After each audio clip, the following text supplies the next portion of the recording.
Hey, what's going on, guys? This is Chris here, and today is February 19th, 2023. I've got a really interesting topic for you in today's video. We are going to be discussing why pickleball is taking off and why tennis is seemingly floundering at the moment, at least the development of the sport at the recreational level. Now, before we get into this topic, I'd like to encourage you guys, if you're new to this channel, to please take a minute to hit the subscribe button down below.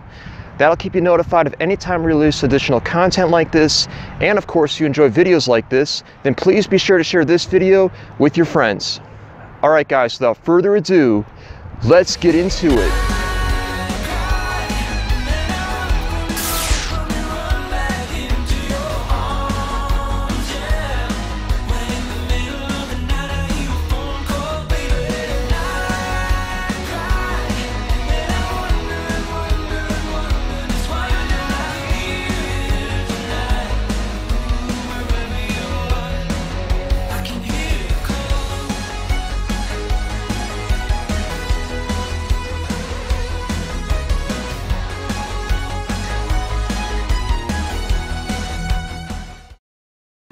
So one of the biggest myths in the tennis community is that tennis is a dying sport.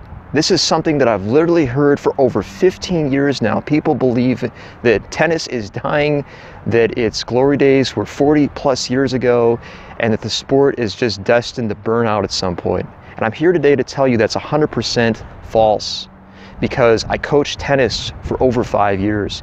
And in my experience coaching tennis, I saw enthusiasm from my students. I saw just a tremendous amount of passion for them to want to keep going, keep learning about the game. And really, there is nothing holding this sport back. So I just wanted to put that out as a disclaimer before we get into the topic of today's video, which is why is pickleball growing and why is tennis dying? The simple reason for this is because with pickleball, you've got a lot of people who are just going out and having a good time, you know, organizing events, doing things on the weekend. These are all things that tennis can be doing.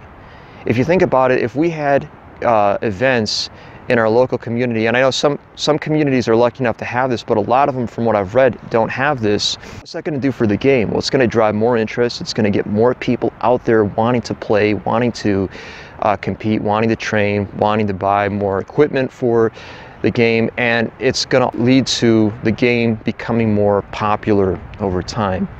So for everybody that says tennis is a dying sport and but they still really want to do something about it, I'm going to give you guys a challenge. Here's what I want you to do. Host one event this year. If there's nothing going on in your community, then make sure you host one event. And what's going to happen over time is that this event that you're hosting is going to start to grow. It's going to get a little bit bigger next year, and then the year after that will be bigger, because people who enjoyed it, who had a great time, they're going to tell their friends, and eventually you're going to get to a point where you're going to have a nice sized event where people come from different communities to play in that tournament. If you guys really want to do something to change the future of this game, that is the ticket to doing it. Host tennis tournaments or events, but give people the opportunity to compete. That was what I used as a tennis professional to grow my business. It completely changed the community that I lived in at the time. Took it from being a town that very few people cared about tennis to a town where people were coming from all over the place to play in the events that I was holding. And I know this will work for any community. So that's my advice on it, guys. Hold events. You can really change the future of the game. Let me know what you guys think in the comment section down below. Thank you so much for watching this video, guys. I will see you at the next one.